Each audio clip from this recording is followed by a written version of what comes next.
important discussion. In this particularly potent moment for global markets, it's a time of rising COVID variant cases, a disrupted recovery, risk of higher inflation, and all at a time in emerging markets and among emerging market-based multinationals that have to face up to some demonstrably increasing demands from investors and other stakeholders on their environmental, social, and governance policies and practices. I'm Andrew Caroli, the Charles Field Knight Dean of the Cornell S.E. Johnson College of Business. I'm also the former director of the Emerging Markets Institute that's being showcased here. It's founded in 2010. The Institute's been dedicated to engaging in the most in-depth and collegial worldwide sharing of knowledge about the role of emerging markets in the global economy. Hosting the annual Emerging Markets Institute conference with partners from all over the world, sponsoring emerging market fellows, and so much more, the Institute really aims to prepare and support business leaders who seek to become experts in this dynamic markets. Each year, the Institute issues a comprehensive look at the issues and forces at play in emerging markets. And this gathering here today is actually commemorating the release of their 2021 edition of the Emerging Markets Multinational Report. You know, in the past 2 years, massive economic disruptions ravaging human costs in terms of infections, illness, and deaths have so tragically befallen our world. Now supply chain disruptions, energy price volatility, localized wage pressures mean heightened uncertainty about inflation and the policy paths to contain it. And just to add to the mix, the downshift in global cross-border direct and portfolio capital flows and trade flows and foreign bank lending and deposit activity all sort of trace back to the global financial crisis around 2007, 2008. These days, many are asking whether financial globalization is in reverse. You know, scholars are actively divided over the forces that are at work, that are weakening financial globalization after, essentially 6 decades of sustained expansion before that. Emerging markets and emerging market multinationals actually might be absorbing the brunt of the pandemic, maintaining its grip, the adverse consequences of the tightening of monetary policy designed to curb inflation and the risks of financial stability and geopolitical tensions, let's not forget them, that are impeding the free flow of capital. Look, the questions are many, and the time to answer them honestly is now. And I want to commend Doctors Lourdes Casanova and Anne Maru for their incredible work here we're about to discuss. The progress of financial globalization is a complex, open question. The 2021 edition of the report, in it, Lourdes and Anne have delivered a volume that does not shy away from the complex questions.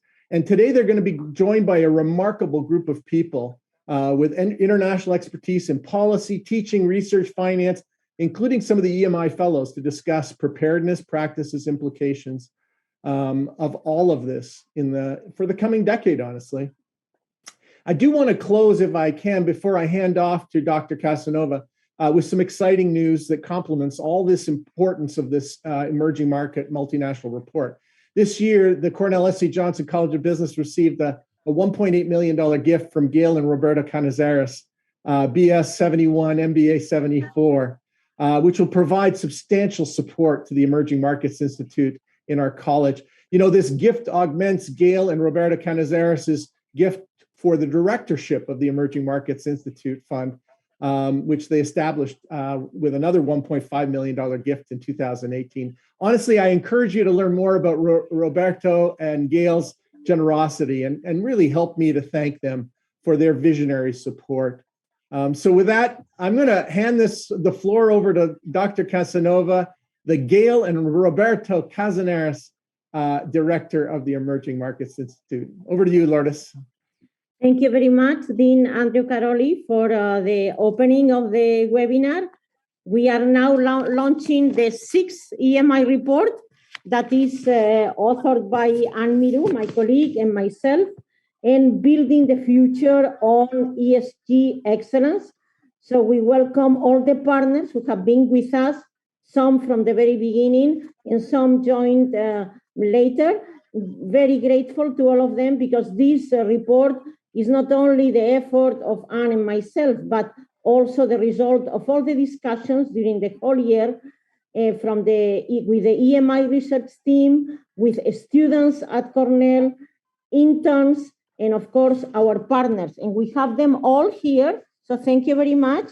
So first, Lorenzo Pavone, Deputy Head of Networks and Partnerships and Gender Division at the OECD Development Center.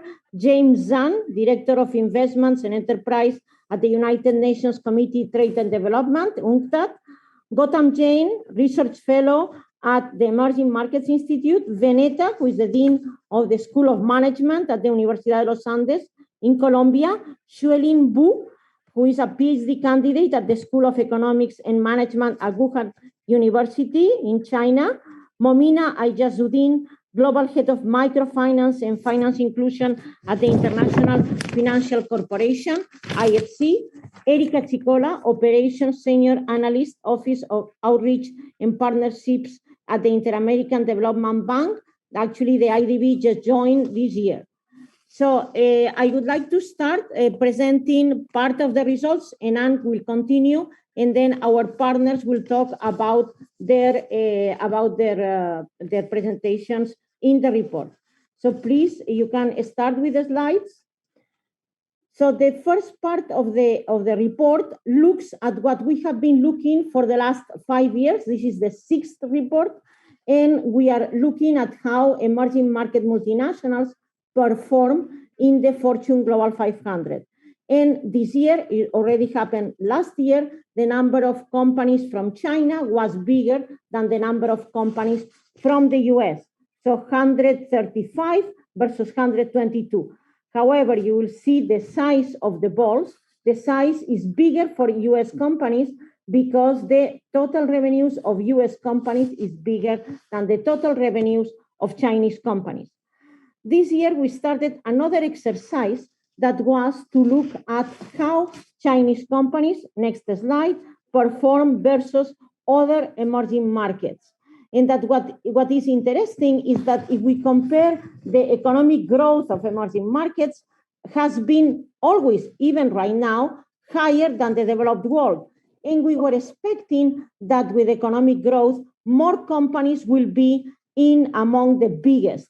And what has happened is that today, in this new phase of globalization, what we call the third phase of globalization, and in which emerging market multinationals, mainly Chinese, have an increasing role in the business competitive landscape. So we see that emerging market multinationals, there are 24, the same number as in 2009. So why Chinese companies have grown more than the rest of emerging markets? For two reasons. One is the size of the economic market of China, and the other, it has been the support of the government.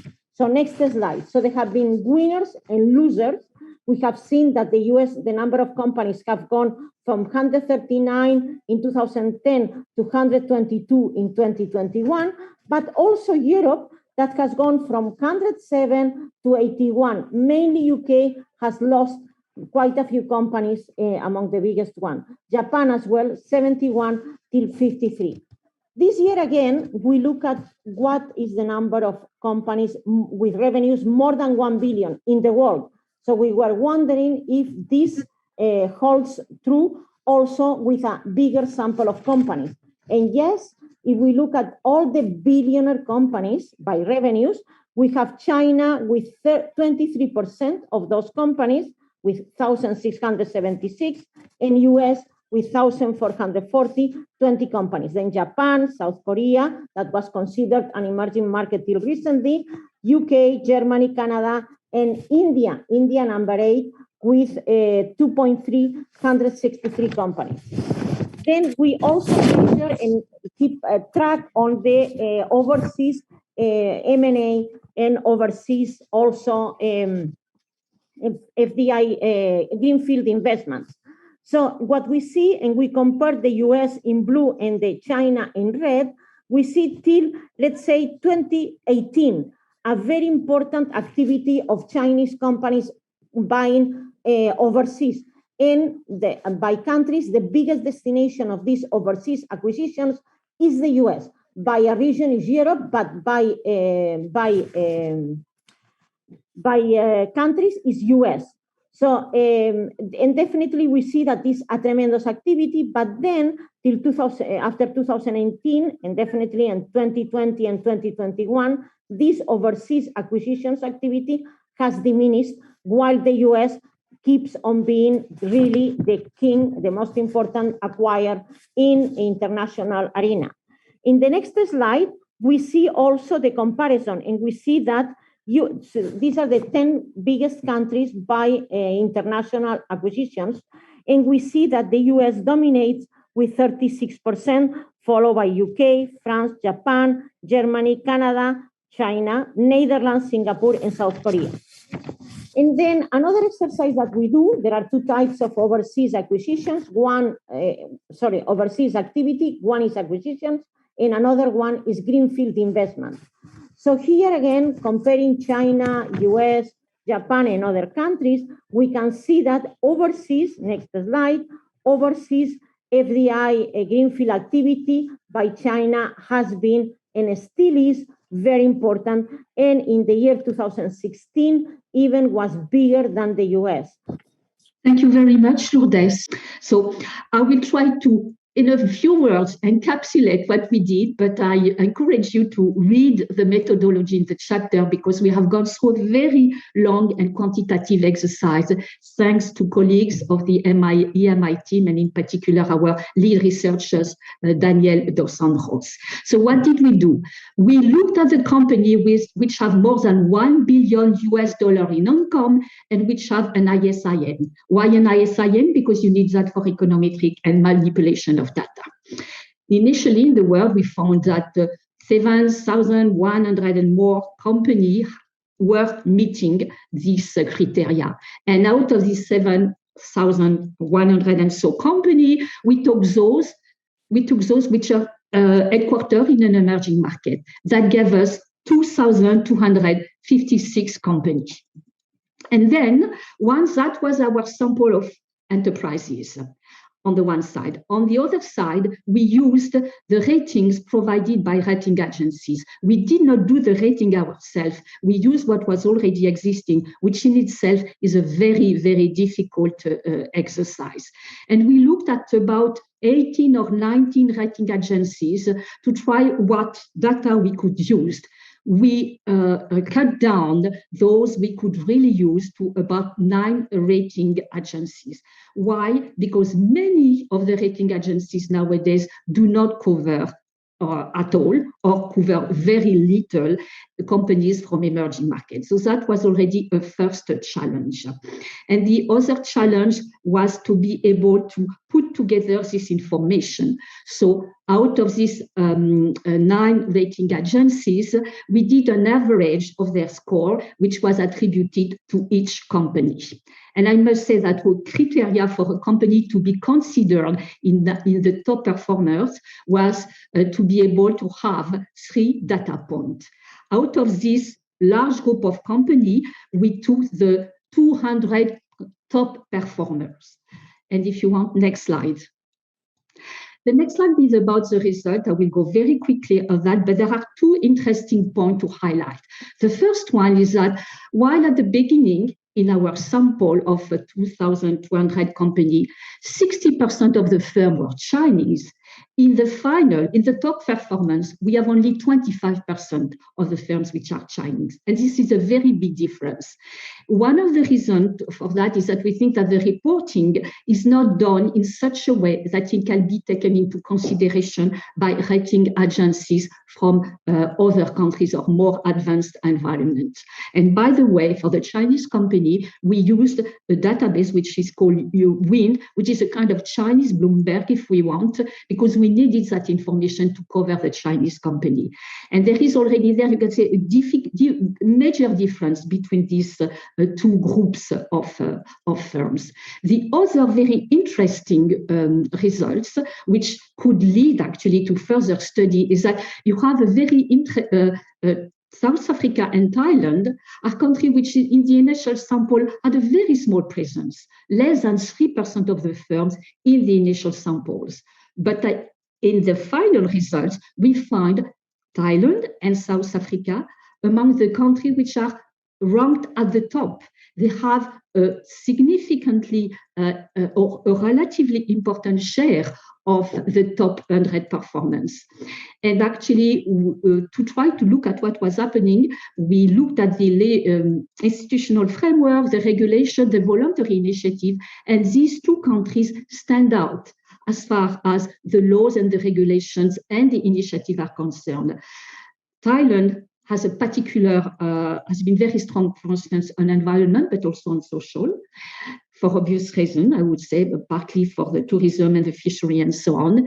And South Africa also has a very strong network of laws, regulation, initiatives, partly as a result of the fight against apartheid. So this opens, we believe, an area for research to try to understand the context of the countries and what the companies from these countries are doing. And that's further a thought for researchers, I would say. Next slide. And next slide, because now I'm going to talk about the other issue, which is very important this year in the Emerging Markets Multinational Report, which is about our group, or a definition of emerging market multinational, and what is an emerging market. When we began this exercise in 2016, we set up a group of top 20 emerging economy. The idea is that because we were looking at the phenomenon of emerging market multinational and emerging markets, it was important to be able to define more or less the animal, which would be representative of the change which has been taking place. It's a major change in the global economy. Next slide. So this year, we revisited this list. And for that, we first we took into consideration starting point, all economies in the world. Second point, we exclude those who are classified as advanced by the IMF. And also those for which the data, the information is too old, more than 3 years old, which means, for instance, that we could not include Venezuela. Second step, if you want, we built up a score for each of the country, which would take into account the GDP per capita, and we gave it a weight of 0.4, the share in total trade. The reason is that we wanted to, if you want, take into account the importance of the presence of the particular economy in the global economy, and then the poverty level to give also, to reflect the development aspect of the development of the economic concern. So we ended up with about 40 or a little more than that, 42 economies. And out of these, we took those with the 20 largest GDP. And on the slide, you may see the E20 plus 1. E20 plus 1 is the group that we are going to use now. And what is a plus 1? Actually, plus 1 simply refers to China. In all of our grouping, China is number 1. And some people say, is China an emerging economy? We have to recognize that on the one hand, it has characteristics of an advanced economy, just tech innovation and technology. But on the other hand, the GDP of the country is a little more than $10,000 per capita. And there are still almost 400 million people who live at $5.5 a day. So it's not yet an advanced economy. So we still consider it as an emerging economy. Hence, E20 plus China, or E20 plus 1, is the group that now we'll be working on. And this group accounts for for basically 44% of global GDP, which illustrates how important it has become in the global economy. And I will stop there. Thank you very much. Okay, now Lorenzo, please. And I pass the floor to Lorenzo. Sorry, Lorenzo, I should have. Thank you, Lourdes. Thank you, Anne. It's a pleasure to be here and to present our contribution to your report, titled this year, as far as our chapter is concerned, Path to Progress for Business and Sustainability in Emerging Markets. So I hope that now you can see my first slide, which shows three main points that I want to address. First, that ESG, sustainable finance, and sustainable business, more broadly speaking, is gaining traction. Second, this trend is also key in a moment of economic recovery, in a moment where we need to find every possible ways to recover from the pandemic. And third, there are some still challenges that need to be addressed to make this sustainable finance market work well. Next slide, please. Now, on gaining traction, what I can say is that the importance of sustainable business has grown considerably during the last decade, as companies have come to understand the importance of putting sustainability at the core of the corporate strategy. Indeed, sustainable business is an important tool to attract investment, to create new business opportunities, but also to retain talents. That people now want to work for companies that have a purpose. The salary is not just the only criteria for people to find the job that they want to do for their life. So sustainable finance, ESG criteria, sustainable bonds, green bonds are becoming progressively more important, and this is even happening during the economic crisis, in spite of potential tensions between long-term investments, like those that make, let's say, sustainable business work, because you need investment upfront, and short-term profitability, which is now a bit challenged by the current economic context. And there are cases where there's been a pressure from the top to sort of make businesses be profitable in this context at the expense of, let's say, investment in sustainable activities that will generate results a bit later on. So you can see from the slide that globally almost $1 trillion of assets were held in sustainable funds at the end of 2019. And this is an increase of more than 30% compared to 2016. That recent estimates actually show that the asset size of sustainable funds is now around almost 4 trillion. So this exploded in the past couple of years. One important aspect also to mention is that the bulk of ESG assets remains still concentrated in developed economies. So the slide shows the share of market coverage pre-pandemic and the leadership of US companies now in this context. With respect to sustainable investment, the European Union leads in total assets committed, and followed by the US and others. This is despite the fact that many companies from emerging markets are, for example, particularly vulnerable to environmental factors and might actually be very much interested in in having more sustainable finance flows coming from the private sector. Next slide, please.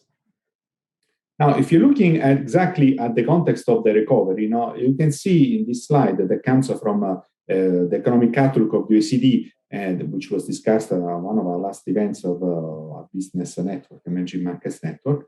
Sustainable finance has a key role to play in support of the recovery post-COVID in emerging and developing economies. Why? Because you can see that there is a limited fiscal space for many emerging markets to support the recovery. What happened is basically that these countries, as you can see, have increased substantially their debt. Most of it is particularly denominated in foreign currency. And in a context where interest rates are going up in developed economies, obviously the burden of this debt is becoming even higher. This in a context where there is already a fiscal deficit.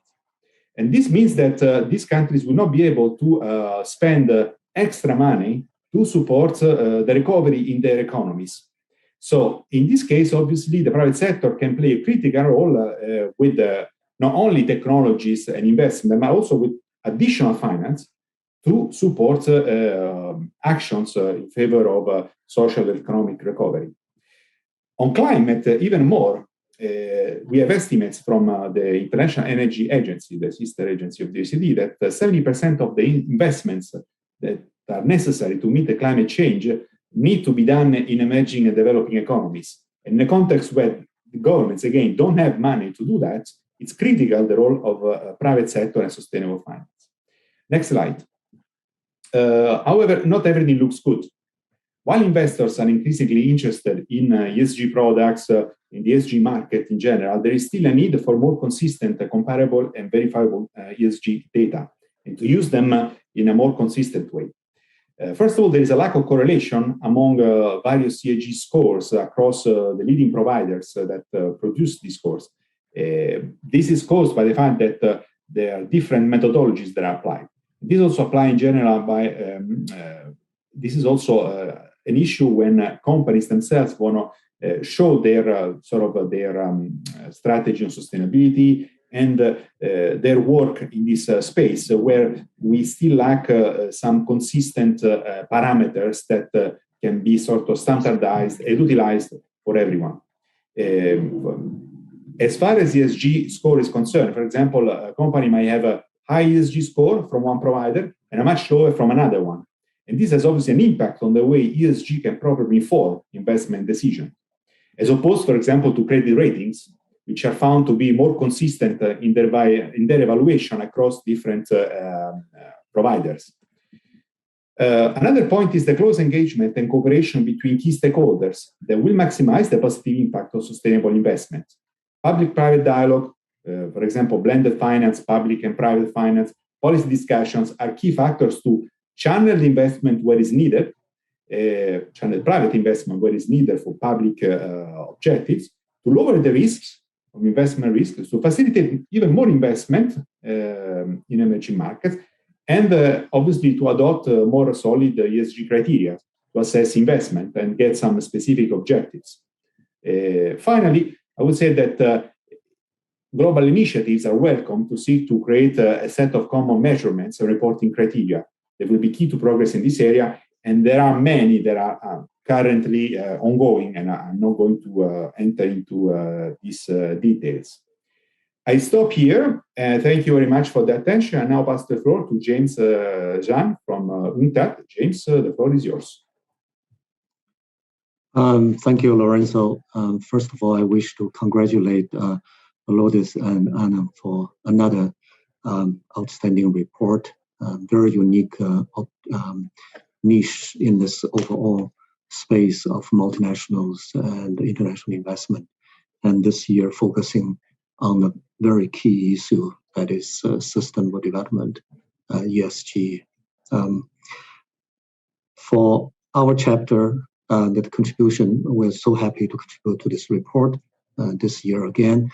And our focus is on sustainable finance and developing economies, basically to cover the trends, the policies, and the lessons learned. So it's kind of the 3 dimensions.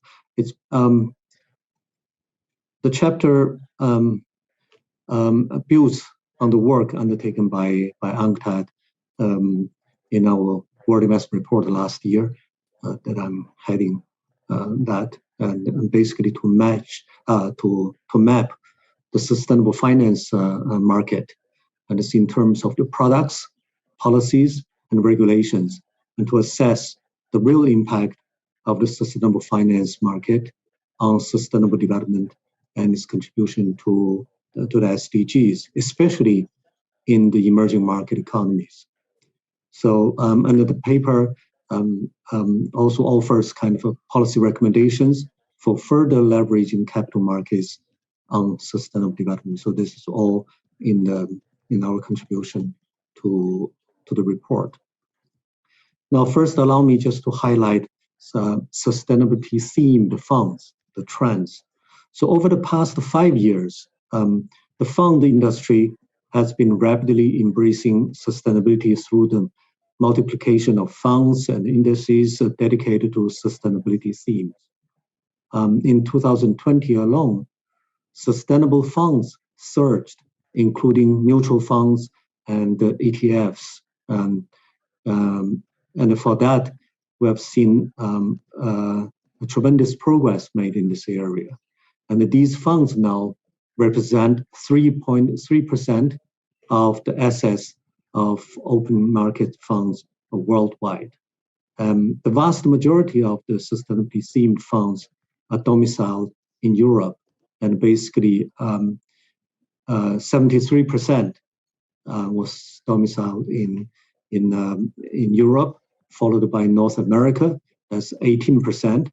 And for the emerging markets so far, it remains largely absent from the sustainable funds market.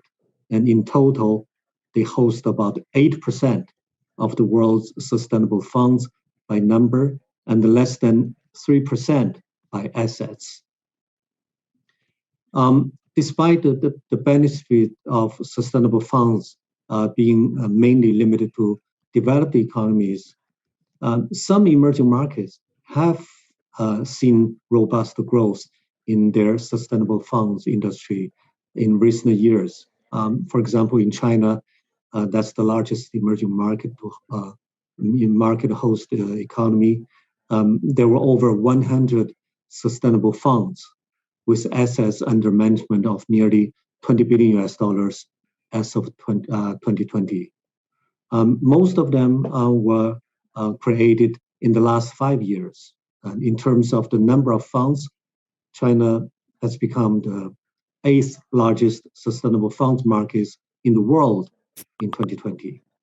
In the meantime, sustainable funds have also experienced rapid growth in other emerging markets such as Hong Kong, China, Singapore, India, and Brazil, despite the fact it's still at a low level. So this strong growth momentum is expected to continue, according to our estimates. That will be mainly due to two factors. First, most of the developing emerging economies have integrated economic, social, and environmental sustainability factors into their development plans. They will also offer kind of huge opportunities for sustainable investment in a wide range of SDG sectors, such as pharmaceuticals, renewable energies, sustainable infrastructure, and affordable housing. And the second factor is that emerging markets are making significant progress in putting in place the necessary policy framework, standards, reporting measures, and incentives to support the development of sustainable finance. Of course, there's another factor, in fact, that stock markets in developing and emerging economies account for roughly 23% of the global market capitalization. So which suggests that these economies have potential to significant growth in funds market. So on one hand, the sustainability funds in the emerging market accounts for 8% of the global share. But in terms of the overall funds, it is roughly about 23%. So you see there's great potential, and that includes their sustainable investment segments. However, the sustainable funds market is still in its early growth stage. As long as these funds remain concentrated in developed country markets, the real impact of the global sustainable funds will be geographically limited. And in fact, the sector is also limited, basically it's more focused on renewable energy sectors compared with many other sectors that relate to sustainable development goals. And in the meantime, we also observed that the kind of self-labeling nature of many sustainable funds, and there's a lack of consistent standards. And this also raised the concern about ESG washing and SDG washing. So the global sustainable funds market, therefore, needs to address the two fundamental issues to fully unleash its potential to finance sustainable development. First is how to make sustainable funds contribute more to sustainable development in emerging markets, and particularly in the poorest countries. And the second is how to improve their sustainability credentials and to address ESG or sustainable development goals washing concerns. Now, the second aspect relates to kind of sustainable bonds markets. I just wish to give you an overview. The global sustainable bonds market exhibits a kind of a similar growth trajectory to the sustainable funds market. A surge was witnessed in the recent past, but much of the growth has been concentrated in the developed markets again. So the sustainable bond markets, including green bonds, social bonds, and mixed sustainability bonds, that is the mix of green and social, has been has seen an enormous growth since the first green bond was launched just over a decade ago. So based on the 2020 explosive growth rates as a direct result of the responding to social and the public health consequences of the COVID-19 pandemic, social and mixed sustainability bonds are rapidly catching up with the green bonds segment, and it's becoming increasingly popular tools for financing SDG-related activities, including the developing and emerging economies.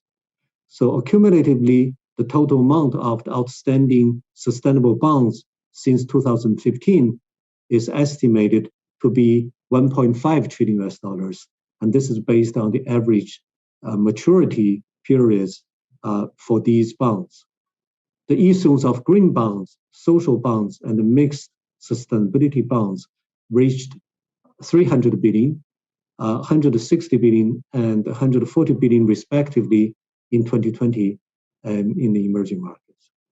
So since 2012, 43 emerging market economies have issued green bonds, a registered cumulative issuance of 226 bonds. That's what we see. China, for example, in 2020 was the largest green bond issuer in emerging markets, with a new issuance of $18 billion, and this is despite a fall in issuance as a result of the lockdown and the project delays due to the COVID-19. And the emerging market green bonds issuance was resilient, increased by 21% to $22 billion, and the largest ones Chile, Brazil, and Indonesia. And these are the largest issuers in 2020. While a number of new players, such as Egypt, Kazakhstan, and Saudi Arabia entered the market as well, we see that there are other countries getting prepared for launching the green bonds. So among the emerging market, India has the second largest volume of outstanding green bonds. It's about $10 billion, and has consistently been the second largest issuer after China. So in 2020, however, India's green bonds issuance dropped significantly, as we know that suffers from the pandemic, but still remain at high level and remains a kind of attractive market, bond market. So in terms of targeted sectors for bonds, infrastructure and the public utilities are the critical ones that for long-term development and emerging economies, they dominate. And the renewable energy, transport, water, building, and the water, building and the waste accounts for over 90% of the accumulated deployed proceeds of green bonds since 2012. So this is about the emerging market. I think I've thrown in too many numbers, but just to give you an idea of the current trends. And the paper also dealt with the issues like looking at the kind of latest developments in sustainable finance policies and regulations in emerging markets. And due to the time constraints, I will not elaborate on that aspect. You may wish to read a chapter in the report. There's a national dimension and international dimension of the policies, particularly in developing countries in the sustainability space. Now, to conclude, the capital markets can have a kind of decisive impact on the level and the direction of sustainable finance and can contribute towards filling the investment gap for the SDGs, especially for developing economies. There has been a kind of proliferation of sustainability-themed finance products in recent years, including sustainability-themed funds, bonds, and debt instruments. Nevertheless, these sustainability dedicated products have not been able to effectively channel much needed investment into key SDG sectors at scale in developing and emerging economies. So in this context, government in those economies should step up efforts to leverage sustainable finance for development and investment in SDGs. A number of them have made notable progress in putting place the necessary framework, standards, and policies and regulations. However, the regulatory and policy framework in most countries remain patchy, and in many cases, the process is very recent. So to continue growth and ensure concrete impact in developing and emerging economies, the overall long term, the sustainable investment markets needs to address triple challenges. First, the magnitude.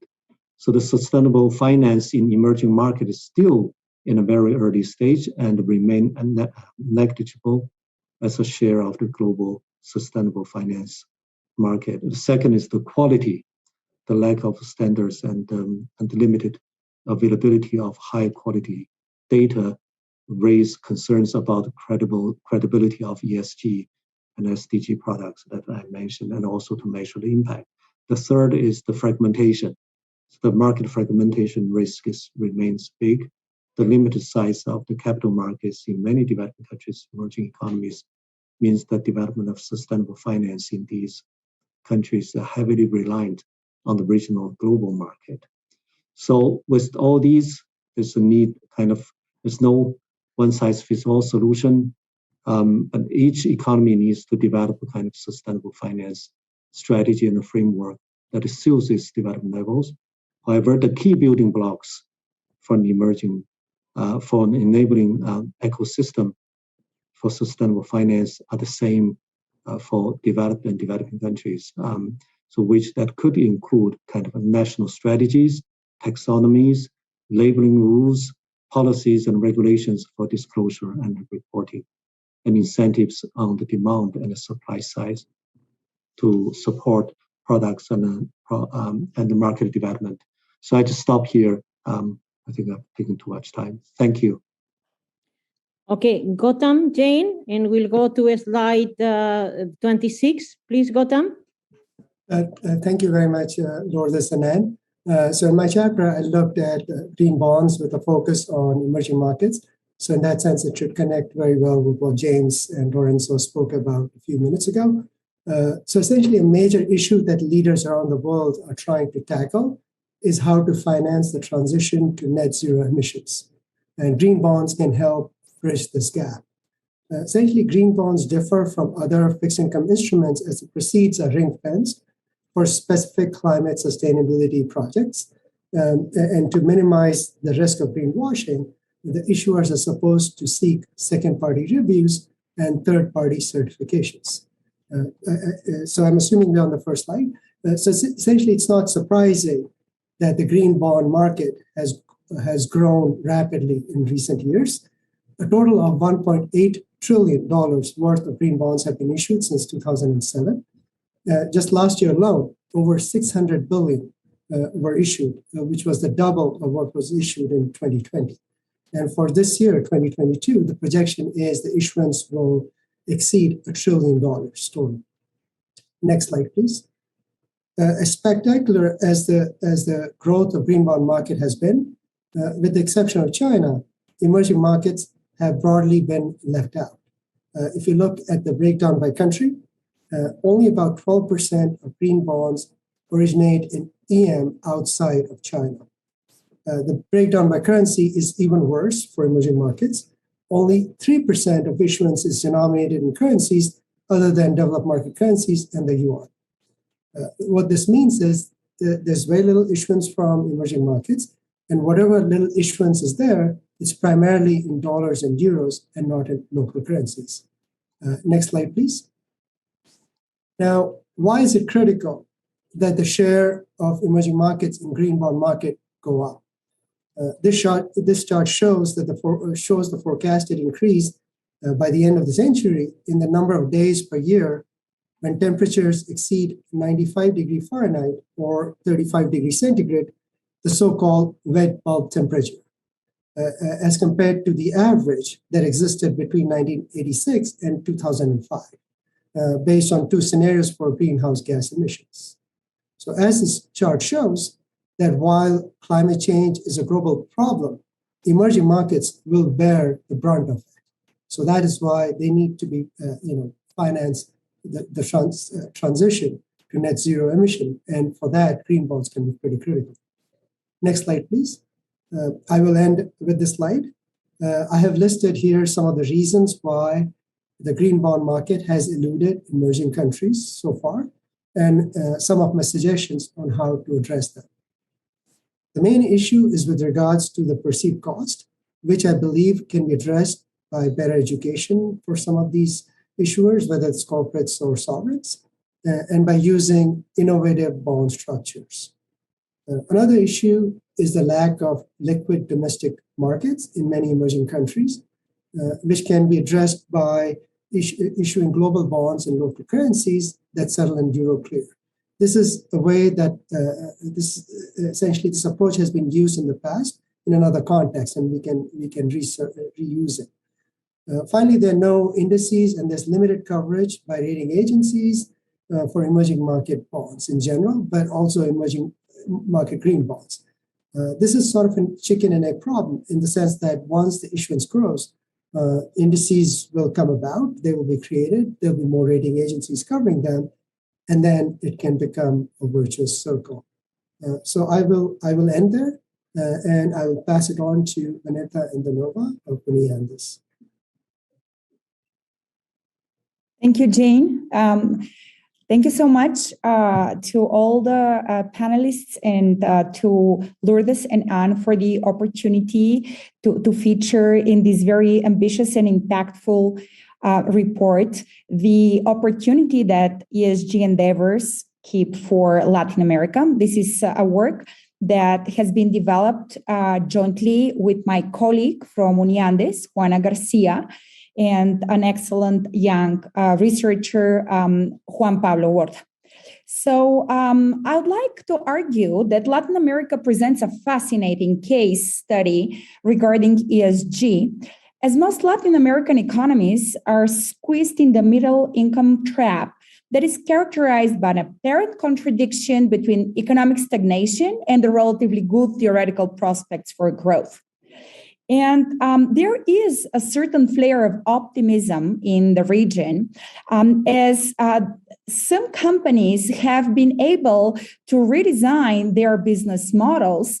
And there is an expectation that that can be scaled up into a larger opportunity to leapfrog to the highest international standards using ESG, and thus potentially becoming poster children and effective implementation of this type of strategy for everybody else. And this opportunity for Latin America actually has been articulated mainly because there are huge demands of preserving biodiversity in this region. Of course, there is the pressure to try to stop climate change, and the region has been hard hit by a process that is already ongoing. And of course, the burning issue of inequality that requires urgent innovation and adaptation of the business strategy of companies. And in our research, what we did is we basically use data on ESG standards across the large multinationals from Latin America, the so-called multi-Latinas. And we looked at the quantitative data and indices, but we also took a deeper dive into a number of case studies in order to understand how this paradigm of ESG actually connects with the business strategy of these companies that make the region competitive on the international markets. So there is certainly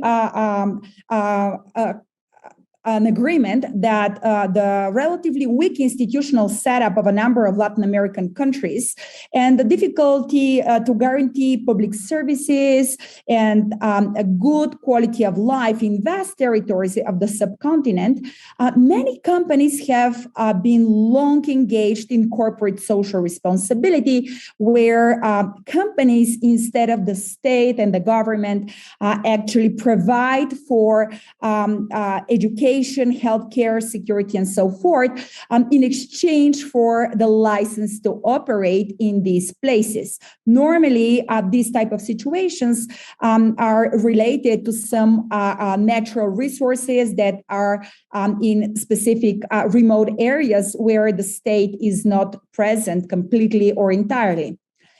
However, beyond these case studies, we certainly found a major deterrent for understanding better the ESG phenomena in Latin America because of the lack of data, and the standardized reporting tools basically are not so standardized. And therefore, we can only rely on fragmented and partial information regarding the ESG dimensions. So with this important disclaimer, we have a few findings to share. One of the aspects I would like to call the attention upon is an important challenge regarding the strategic thinking and training of the business leaders of the Latin American companies along the ESG standards. We certainly could find large multi-Latinas that are recognized globally for their role on ESG dimensions, and I will mention some of them. For example, Natura from Brazil, Nutresa, Sura and Bancolombia from Colombia. But in terms of how to think of the operationalization of the ESG ambition is something that needs to attract the attention of educators and policymakers, as a lot can be done on this aspect.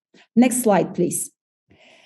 Well, despite the fact that there is a different degree of commitment to ESG, it's certain that there is a growing number of companies that commit to their social and environmental policies to responsible behavior. And that's very clear, for example, in the growth of the B Corps in the region. And of course, companies from Argentina, Bolivia, Chile, Colombia, Ecuador, Guatemala, Mexico, Nicaragua, Peru, Venezuela. I mean, everybody's there. So companies are buying in to this trend, and they are trying to experiment with business models and strategies. However, how does the global indices look for Latin America is a totally separate question.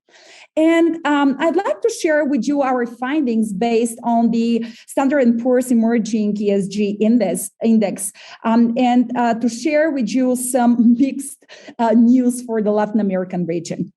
Since the launch of the index in 2019, the Latin American regional subindex outperformed the other emerging indices by a significant margin. However, the COVID-19 crisis impacted the index for Latin America the hardest. While the performance of the Asian companies in the ESG index has shown resilience to the effects of the global pandemic, the Latin American performance has suffered and has not recovered yet. So we see here that we should address not only the strategic rethinking of the business models of the big companies in Latin America, but also the resilience of these models to external shocks of the type that the COVID-19 pandemic represented. While we disentangled the Latin American index, we also found some interesting insights we'd like to share with you.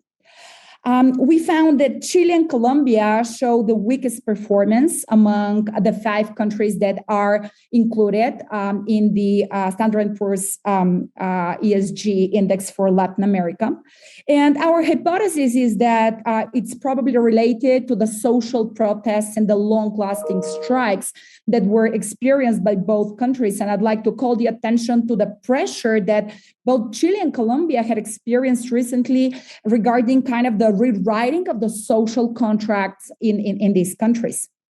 Peru has an average performance, but honestly, we cannot draw very strong conclusions as there are really few companies in this index representing Peru. And the best performers are Mexico and Brazil, which has been already mentioned in this panel as one of the places where there is a strong drive towards ESG, available funds, and certainly the positive returns that we observe in the index are consistent with everything that we have shared here with you. And of course, as I mentioned, we did an in-depth study of the ways in which business models have been tweaked in the case of banking for Bancolombia, in the case of Natura. We looked at the way their a strategy regarding, for example, the governance component of ESG and the environmental component was brought into the core of the business strategy and value proposition, and the ambition that LATAM has shown in terms of the development of production of aviation biofuel in Brazil. So you can look at these case studies in the report. And as a conclusion, what I'd like to state here is an invitation for all of us to look at the opportunity that the ESG holds for Latin America. The 80s was the lost decade for Latin America, and honestly, there is a legitimate concern that a post-COVID situation and the lack of possibilities to fund a rebound from the public domain can turn into something similar. And ESG can be seen as a driver for innovation and value creation in ways that the region actually needs urgently. And therefore, we would like to end up with a rather optimistic hypothesis for Latin America. And that is that ESG can be used as a tool to leapfrog more traditional business models and ways in which corporations have been creating value in the region, and basically turn into an opportunity for business leaders to rethink what they are doing and turn themselves into players' positive impact to the very complex social and environmental context in which they function. Therefore, nailing down the business models of these efforts, we think still remains the biggest challenge for corporations. And we think that that has to call the attentions of School of Managements and scholars so that we support these efforts from the platforms on which we are called to shape the society and the business leaders' thinking. Thank you so much for your attention. And I'd like now to give the floor to Olivia from Wuhan University. Thank you, Anita. And thanks to the EMR team. It's a great honor to be part of and contribute to this project. In Chapter 6, we investigate how the corporate social performance of EMNCs change as they become more international by using the data of Chinese listed multinationals. The research idea is coming from the conflicts between existing theory and the real case. Next slide, please. Some previous studies believe that the firm's internationalization will improve their CSP outcomes. However, Chinese multinationals tells a different story. I think many of you have watched the documentary American Factory released by the Netflix in 2019. The Fuyao Group, a Chinese glass manufacturer with rich experience in doing business internationally, refused to integrate into the labor protection system in the United States. We are wondering, except for personal style, is there any objective reason supporting the founder's explicit refusal to be responsible? Next slide, please. We first come up with 3 types of constraints on CSP outcomes, which are institutional constraints, resource constraints, and capability constraints. They each address whether, with what resources, and how issues related to a company's social involvement.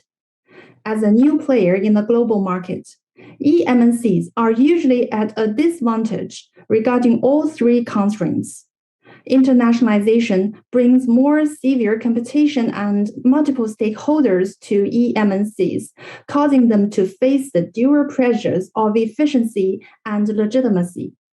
However, they do not have enough resources and capabilities to manage both at their early stage of internationalization, so the trade-off occurs.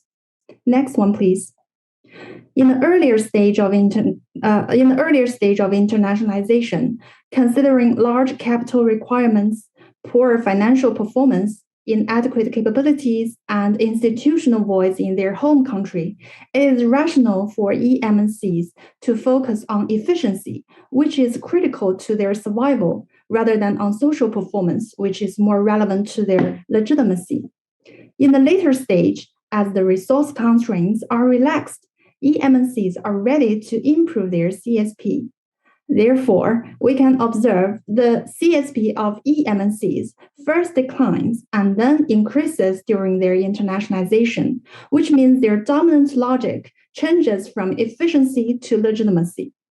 Next one, please. In addition, Chinese government spends huge number of subsidies every year, covering almost all listed firms, and most of them flow to large companies. For example, 97% of listed firms have received about $28 billion in the form of subsidies in 2019, and over $1 billion among which flow to Sinopec, one of the 2 largest petrol companies in China. So another question is, how does subsidy influence the relationship between CSP and internationalization? At the first stage, government subsidy released the tension between efficiency and legitimacy by providing companies with an easy access to capital. So government subsidy mitigates the downward trend of CSP. At the second stage, resources received from the home country considerably weakens EMNC's dependence on the overseas market, so that such that the higher degree of internationalization can neither represent a firm's strong global competitiveness nor reflects its accommodation to the institutional context of the global market. So subsidy weakens the upward trend of CSP in this stage. Therefore, we believe government subsidy has a double-edged sword effect on the internationalization and CSP relation. Next one, please. To sum up, there are 2 points. First, emerging multinationals will eventually improve their CSP, but not overnight. So maybe a little more patience is good for both EMNCs and their customers. Second, government should be more cautious in using subsidy because it is not good for multinationals' development in the long term. Personally, I do not recommend the subsidy policy, but if we have to spend some money, we suggest giving more subsidies to young, promising multinationals than to mature ones. There are also some other interesting findings that cannot be covered here, which can be seen in the report. Welcome to follow EMR 2021. Thank you. Now I will pass the floor to Erica. Thank you so much, Olivia, and thank you so much to Lourdes and the rest of the team for what is a great event so far. So I'm Erica Chicola. I am from the Inter-American Development Bank, or the IDB, which for those of you who might not be familiar, is a leading development finance institution supporting Latin America and the Caribbean. Can I go to the next slide, please? We at the bank work with countries in the region to advance sustainable development in line with their unique national needs, international frameworks, and our own institutional strategy. But we are particularly driven by Vision 2025, which is our agenda for driving growth, development, and recovery in the region. Vision 2025 has 5 priority pillars that we believe can be catalytic drivers of recovery. These are regional integration, digital economy, support for small and medium enterprises, gender and diversity, and action on climate change. But we know that across these areas, as Veneta in her presentation earlier mentioned, public financing is likely not sufficient to really address the extent of the challenges that we face in the region, which have been exacerbated greatly by the COVID-19 crisis. That means that across all 5 areas and across the region's development more broadly, we believe that private sector engagement is essential. And indeed, we actually think that Latin America and the Caribbean is ripe and ready for this kind of private sector action. It has great natural bounty, great human capital, and an increasing level of regional integration that can offer exciting business and investment opportunities to different firms. At the same time, its corporate sustainability landscape is quite interesting, and it reveals a dynamic private sector that is increasingly interested in delivering quality goods and services and creating jobs and operating sustainably on the ground. With this in mind, as a bank, we embrace the private sector and consider them an essential ally in filling development gaps, in leading the region out of this crisis, and in ensuring that the next decade is one of prosperity and of development. And we do this through initiatives like Index Americas. Can I have the next slide, please? So what is Index Americas? This was the focus of the chapter that we contributed to this wonderful report, and it is a corporate sustainability index developed by the Inter-American Development Bank and a couple of different partners to recognize the sustainability performance of publicly traded companies operating in the region. The index was created by us at the IDB, our private sector entity, IDB Invest, in partnership with S Network Global Indexes. It is powered using data on ESG indicators provided by Refinitiv, and it receives academic support from the Earth Institute at Columbia University as well.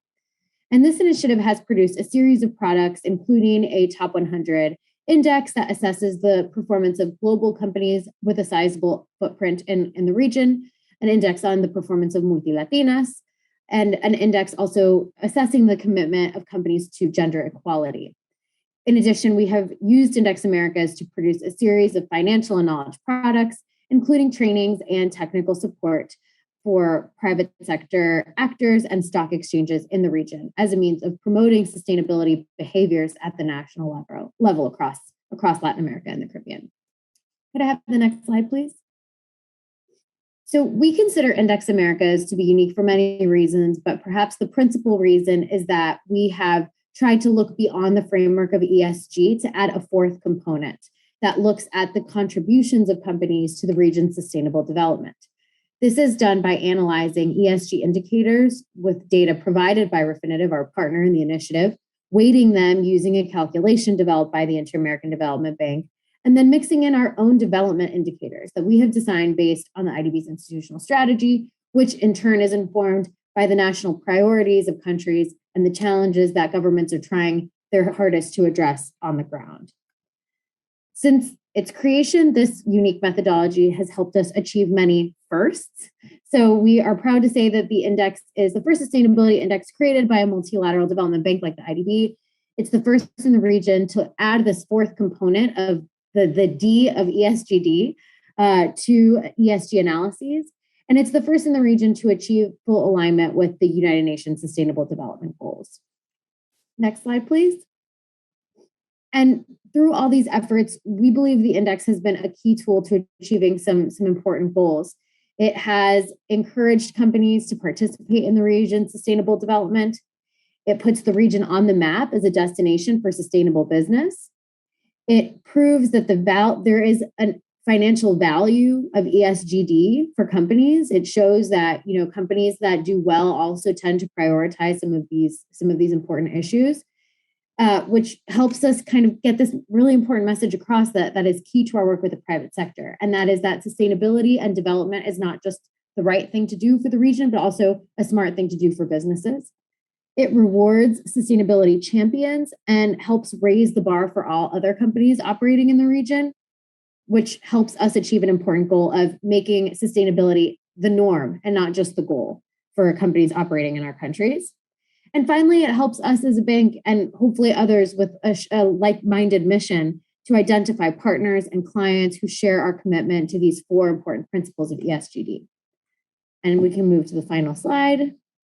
So I invite you to read our chapter and learn more about Index Americas and also kind of our stance as a development institution on all the amazing ways that the private sector can play a role in the region's development story. The region needs this private sector action, and we also believe that working in Latin America and the Caribbean can be a very fruitful, exciting opportunity for the private sector as well. So thank you for your time. And now I'd like to hand the floor to Momina from the IFC. Thank you, Erica, and thank you all. This was a fascinating hour and 15 minutes, just listening to the amount of rich content that has been generated. And the good news is that if you can't remember a lot of it, then you can look at all the chapters in the report for those who are watching. So, I mean, it's very clear, having heard many of you speak, that nobody needs to be convinced of the need for ESG. I think we are a long way away from, maybe a decade ago, where one had to convince whether the private sector or the public sector about sustainability. My name is Momina Ijazi, and I'm at the IFC, which it's the private sector arm of the World Bank Group. So we're more than just an investment and advisor. We think more strategically about private sector development, bringing together key players around standards and common approaches. So what I heard, and there are 2 trends going on. I think the first is that the pandemic has really shown us this boost in terms of impact investment around the increased awareness of social and economic and environmental issues. So whether it's the debate on climate, access to healthcare, gender equality, racial inequality, there seems to be a move now to address a lot of these issues, whether it's in the public sector domain or the private. I think the second thing you're seeing is that markets are also developing an increased level of maturity. We heard that in many of the examples that previous speakers had talked about, that businesses are really scaling up in terms of reaching some and embedding ESG into it. I think the challenge still remains in terms of having indicators or uniform sets of standards or indicators or how to measure impact. And I think that'll probably be our next challenge. So I would actually like to pass back the floor to whoever wants to address this, which is that there seems to be a lot of examples of sustainability solutions and multinationals who are mitigating and responding to social issues, but very few that have reached scale. And, from where you sit, how do you see the major trends evolving in the next few years? And I think this allies to some of the questions that have even been asked in the chat is how will we really be able to scale up commercial financing of FDI into emerging markets as opposed to emerged or, developed markets? And what are some of the trends that you're seeing? How can one really prioritize ESG? So it's an all-encompassing question, but I thought that it would be a good one, to kick off. So perhaps I just go back. Maybe to Erica, why don't you start with that and also answer the question about is that index that you just spoke about also available in North America? How are you guys thinking about this? And then we can go around the others. Sure. Thank you so much for the question. So the index I'm happy to circulate the link. It is an assessment, especially the top 100 index of global companies operating in the region. So you will also see multinationals that are there that are prominent global corporations working in the region and those that are operating most sustainably. So the index is, I think, a slice of optimism in the conversation about ESG, because we see how many of these really large global companies are prioritizing ESG. I think increasingly we will see a corporate culture where that kind of sustainable behavior has to be the norm, and where operating sustainably at scale is critical to the success of companies. I think in a region like Latin America, you asked a question about how can we scale up. How can we hope to see ESG behaviors happen kind of at scale? And I think a critical opportunity in our region specifically is in that green net zero economy space. So the region is home to great natural bounty, 30% of the world's fresh water. it's the largest food exporter in a world that needs to increase food production. So I think also highlighting the opportunities for companies, and that's, I think, a role that organizations like mine must play. What are the opportunities? What is the financial potential of investing sustainably? There was a report a couple of years ago by the Business and Sustainable Development Commission that stated that green opportunities in Latin America and the Caribbean could unlock $1 billion worth of revenue for business leaders and entrepreneurs looking to sustainable business models. So I think that the opportunities are there and the scale can really be reached, if as development actors, we kind of help guide the private sector toward these opportunities, and the private sector increasingly adopts a way of working that looks beyond the bottom line to some of these other issues. And as a final point, I'll just note another interesting product that we have that is kind of striving to do this guidance that I'm mentioning is a sustainable infrastructure toolkit. I hope that kind of answered the question. Yeah, thank you. And actually, I see nodding heads around the screen. So, Vineta, do you want to come in here, and then maybe a couple of others who want to add to this? Thank you. I just want to add one minor aspect, but I'm fully supportive of everything that Erica mentioned. I mean, there is full alignment between me and what Erica presented here, in the sense that the private sector actually in Latin America lead by example, because they have already been in a position where they dealt with large societal problems in the very recent history. I mean, even today throughout the region. And I'll just mention Colombia and their civil conflict that lasted for many decades, and the private sector actually was a positive force for good in solving much of the suffering, if you want, even though there is some polemic about that. But I do think this is what happened in the region. So my only add-on to this is we need to really frame the minds of the business leaders in order to be more entrepreneurial and risk-taking regarding these new ideas. As I think there still is a need to give them tools to endeavor at a scale in this domain. That's my add-on to the conversation. I wanted actually to add to that. What is the impact of ESG requirements on development finance? And I'm sure OECD and IMF and so on have questions about it. So we have also to think about it at the same time, because it has an impact which may not be the one that initially was wanted. I just wanted to flag that idea. Yeah, and actually I wanted maybe others, if you put up your hand, if you want to speak. Part of it is also what barriers are you putting on emerging market multinationals, right? Because they're operating in an environment of lower transparency, lower accountability, lower regulation, and the cost of doing that, of embedding these practices when others are not, can also be a deterrent. So, what are the challenges that you are seeing in terms of how companies mitigate their own impacts and respond to social issues? Because it is a very complicated space to operate in if you're the only, multi in your market who is the first mover. We're seeing this in China and some of the other larger markets as well. Anyone want to hazard a guess at that question? Gautam, Olivia, Lorenzo?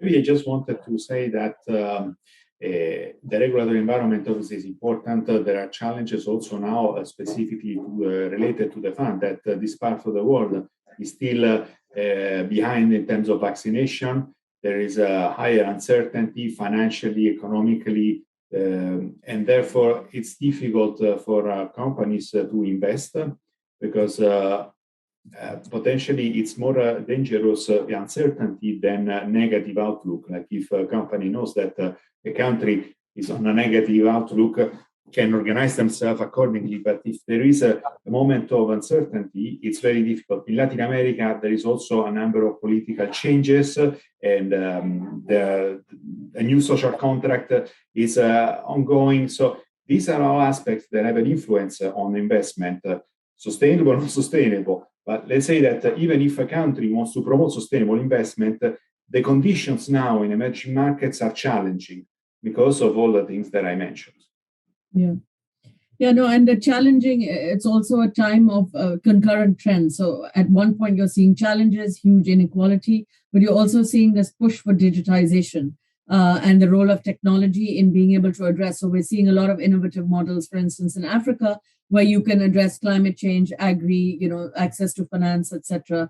Any insight into how the role of technology can promote ESG solutions or things that you're seeing in your markets? Can I start on that? Yes, please. Awesome.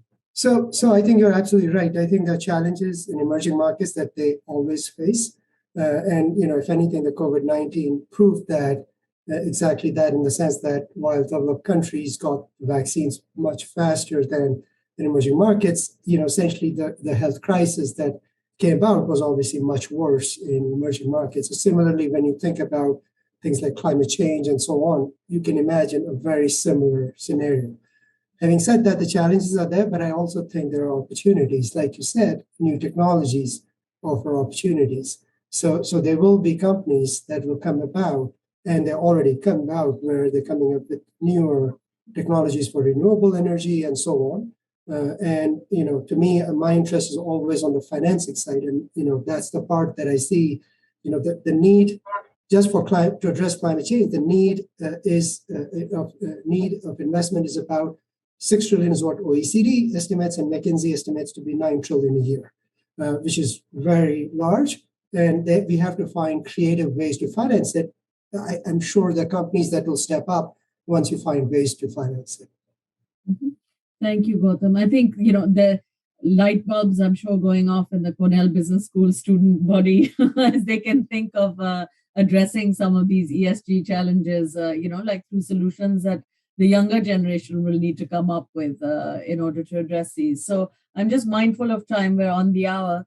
But so I wanted to hand over to Lourdes and Anne. I mean, this is a really rich report, and it marks the start of a second decade also for EMI. How would you like to envision that this coming year, like what would be your wish list coming out of this this report in terms of ESG? Yeah. Thank you very much, Momina. Thank you very much, all of you, Lorenzo, James, Gautam, Beneta, Olivia, and Erica, for being with us, as you say. So, but before that, I wanted to say that we are into a tremendous snowstorm in Ithaca, and the eCornell team had to handle the whole webinar from home. So very, very grateful, Chris and Nicholas, for what you have done to keep and I know that there was no power for a while, so some of you lost the connection. So we, against the elements, so we did the webinar. And as you are saying, Momina, we started, so actually to get into ESG was for two reasons. One, societal demand, but also EMI went through a strategic review with members of the advisory council, donors, with alumni, fellows, faculty, the deans, and the idea was, what next? So we were looking at emerging multinationals, like, okay, how they grow, how they go international, how big they are they are becoming, and we were forgetting that the world was changing, and the demands of the young population and also society at large were changing, and we need to be more accountable. We need to be part of the solution, not part of the problem, and we need to face these tremendous challenges that the world is facing in terms of environment. So that's why we started. We had a number of problems that had been constraints. As I said, rating agencies don't always cover well emerging market multinationals and emerging markets at large. So definitely the idea is to continue with you all and the students and Cornell community at large will help us moving into finding a way to both showcase what has been done and also stimulate companies, that's what we, in countries, to continue in this, in becoming, as I said, for the private sector, part of the solution. Anne?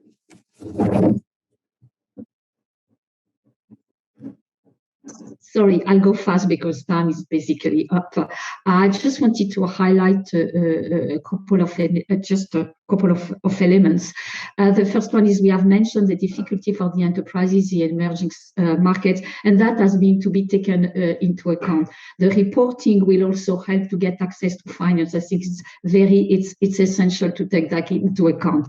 Rating in terms of ESG is a major challenge. Efforts are being made, and we must be sure that emerging market firms' specificities are also taken into account so that they are properly reflected. That's, I think, something, one of the conclusions that we had. The other one is that we want to end on an optimistic note. If things are taking place in emerging market, we were really kind of surprised to see in some environments, we mentioned Thailand, South Africa, India, for instance, in the past 2 years has also taken steps. There is still more to be doing, but I think they are also part of the trend, and we have to accompany them, international organization and business school also, by training the leaders of those countries in perhaps moving forward towards what we all aim for, which is basically sustainable development. So thank you all. And the link has been shared where you can download the report. And looking forward to next one, we will continue exploring ESG in emerging markets with all our partners, OECD, IFC, UNCTAD, Universidad de los Andes, the Emerging Multinationals Research Network, Wuhan University, and all of you. And of course, the newcomer this year, Inter-American Development Bank, looking forward to continuing working with you all. So thank you very much, and thank you, Cornell team. Thank you, Nicolas, and thank you, Chris. Thank you. Bye-bye.